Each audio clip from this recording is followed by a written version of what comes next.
అండి, welcome back to my channel. ఇవాళ మన రెసిపీ వచ్చేసి క్యాబేజీతో గోబీ ఎలా చేయాలో చూపిస్తాను. చూడండి ఎంత బాగుంది కదా క్యాబేజీతో గోబీ. ఇప్పుడైతే మన ప్రాసెస్ చూసేద్దాం. ముందుగా క్యాబేజీని చిన్న చిన్న ముక్కలు కట్ చేసి పెట్టుకోవాలి. చూడండి ఈ విధంగా మనం తురుముకోవచ్చు క్యాబేజీని. నేనైతే చిన్న ముక్కలు కట్ చేసుకున్నాను. ఇప్పుడైతే అందులోకి కొంచెం అల్లం వెల్లుల్లి పేస్టు, అరచక్క నిమ్మరసం, ఒక స్పూన్ గరం మసాలా, ఒక చిన్న స్పూన్ ధనియా పౌడర్, రుచికి సరిపడా సాల్ట్, అలాగే కారం కూడా వేసుకొని ఈ మసాలా మొత్తం క్యాబేజీ ముక్కలకు పట్టే విధంగా బాగా కలుపుకోవాలి చేత్తో. మనం స్పూన్లతో అలా కలుపుకోకూడదు, చేత్తోనే కలుపుకుంటే బాగా కలుస్తుంది. చూడండి ఈ విధంగా బాగా కలుపుకోవాలి. కలుపుకున్న తర్వాత ఇప్పుడైతే మనం ఒక స్పూన్ మైదా పిండి, అలాగే 2 స్పూన్ల కార్న్ఫ్లోర్ అయితే వేసుకోవాలి. ఒక స్పూన్ మైదా అయితే 2 స్పూన్ కార్న్ఫ్లోర్ వేసుకోవాలి. ఇప్పుడు ఈ పిండి కూడా బాగా పట్టించుకోవాలి ముక్కలకి, క్యాబేజ్ ముక్కలకి. చూడండి ఈ విధంగా బాగా కలుపుకున్న తర్వాత ఇక్కడైతే నేను ఫుడ్ కలర్ యాడ్ చేసుకుంటున్నాను. అదైతే చాయిస్ అండి. ఫుడ్ కలర్ వేసుకుంటే కొద్దిగా కలర్ బాగుంటుంది అనేసి కొంచెం వేసుకొని బాగా కలుపుకొని ఇప్పుడైతే కొన్ని వాటర్ వేసుకుంటూ చేతికి ముద్ద అయ్యే విధంగా బాగా కలుపుకోవాలి. మరి ఎక్కువ వాటర్ వేసుకోకూడదు, చూసి వేసుకోవాలి. చూడండి ఈ విధంగా ఇలా ఉంటే సరిపోతుంది. ఇప్పుడైతే ఇది ఒక 10 నిమిషాలు పక్కన పెట్టుకుందాం. ఇప్పుడైతే డీప్ ఫ్రైకి సరిపడా ఆయిల్ పెట్టుకొని వేడి చేసుకుందాం.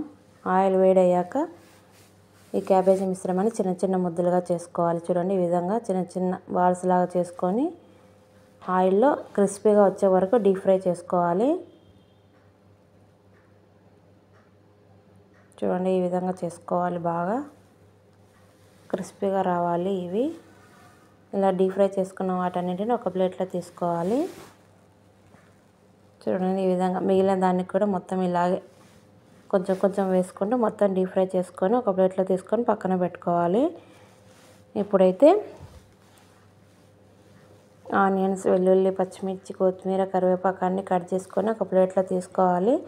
ఒక కడాయిలో కొంచెం ఆయిల్ వేసుకొని వేడయ్యేలోపు ఇక్కడైతే ఒక చిన్న గ్లాసులో కొంచెం కార్న్ఫ్లోర్, కొద్ది వాటర్ వేసుకొని ఉండలు లేకుండా కలిపి పక్కన పెట్టుకోవాలి. ఇప్పుడైతే ఆయిల్ వేడైంది కదా, అందులో కట్ చేసి పెట్టుకున్న ఆనియన్స్, చిన్నగా కట్ చేసిన వెల్లుల్లి, అలాగే పచ్చిమిర్చి, కరివేపాకు కూడా వేసుకొని బాగా ఫ్రై చేసుకోవాలి. ఎక్కువ ఫ్రై అవ్వాల్సిన అవసరం లేదు.